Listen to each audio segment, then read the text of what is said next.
Rabbi Lustig, I have had the privilege and blessing of working with you for close to 20 years, which also means that I've had the blessing and privilege of getting to know your mom, Hetty, over the years, and in good times and challenging moments, and sharing with her, and also hearing about her from you. And I know she gave you very wise advice, or sage advice, before my hiring, which you don't have to share that, but you can. But I was hoping that you could share her story, her really powerful story, and how her experiences have impacted not only you, but your rabbinate as well. So thank you. The story is my mother always told me that if I wanted to make good hires, hire women because they were more capable, and and it proved to be true, because the greatest growth in the congregation and our fortitude is that at one time I hired, the first 3 hires that I made were all 3 women that I hired at the same time. For the 2 of them have remained with us for more than 18 years, and it was a great move.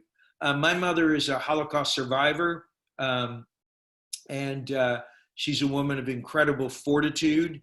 And she was, and my Oma, my grandmother, was even more powerful of an influence in terms, and like Imam Magid, my mother is an artist. And when I was young, my mother always was one who, it was amazing how beautiful she could make everything. If I had a birthday party and I wanted Peanuts characters, or I wanted, she could draw anything.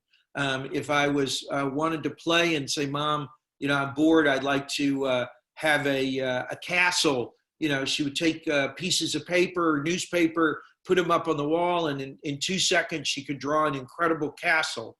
Her talents were unbelievable.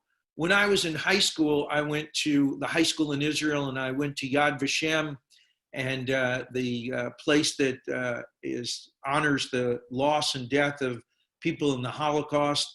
And I went into the room with their necrologies, their listings, and it was only then that I saw, my mother sent me to look up, when I saw how many people had passed away in her family, that all of her uncles and all of her cousins and all of this. And the real impact, because I had the most beautiful childhood, even though that I was surrounded by many, many people who were loving, who all had tattoos on their arm. Numbers from concentration camps was a very common thing. I remember as a little boy, I was told that I asked, when will I get my number? And they said, Neshama, your little soul, we pray that you never have such a number. But everybody had them around. So it was a question of not something that I really understood. After I was in Israel, I came back and had a conversation with my mother. I'll never forget this. I sat down with her and I said, Mom, you're this incredible artist. You bring beauty into the world. You paint things, you do this stuff. It says, how did you see what you see and see what you saw and still, have such a positive attitude? And her response, I'll never forget, and I live by, she says, how could I not? That life is so precious, it's so beautiful, that it's so important, and that we have choices. And one of the people, as Rabbi Shankman knows, that I'm very fond of the philosophy is Viktor Frankl, a Holocaust survivor who created something called logotherapy, who actually says that we may not have control over the fact or circumstances that happen to us, but we do have control over our response. And that has been the blessing and the thing that I've learned. I have a mother now who's 90 years old, soon to be in less than 30 days, who is cloistered in a very small room, thank God, in a beautiful facility in Nashville, Tennessee, getting good food and everything. And I call her up and she says, I said, how is it? She says, well, I miss people, but I count my blessings. This woman who can complain about it, she says, I have food every day, more than I need. I have, a roof over my head. I have a balcony. I can go out and can smell the beautiful air and see the sun and sky. And she says, I have no Nazis chasing me through a forest. She says, so it's bad to be inside and I'm bored, but there's a perspective, and I try to remember that as we go through this. We should learn to be positive. It's a very important thing.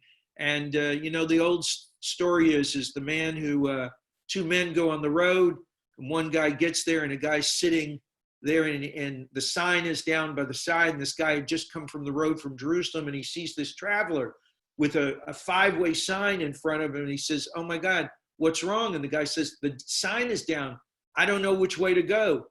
The guy comes from Jerusalem, gets off of his ride, goes over, picks up the sign, holds it, and points the road that he was in to Jerusalem, and all the other 5 roads are now correct. The moral of the story is, if you know where you came from, you'll always know where to go. And the reality is we come from our mothers, we come from our fathers, we come from a loving tradition and a heritage. And if we can have that influence, and I count my blessings that I was blessed to have such strong women in my life, my grandmother and my mother, and I do everything I can to honor the things that they have taught, and to preserve the Judaism that they fought so preciously to preserve their lives in order to perpetuate.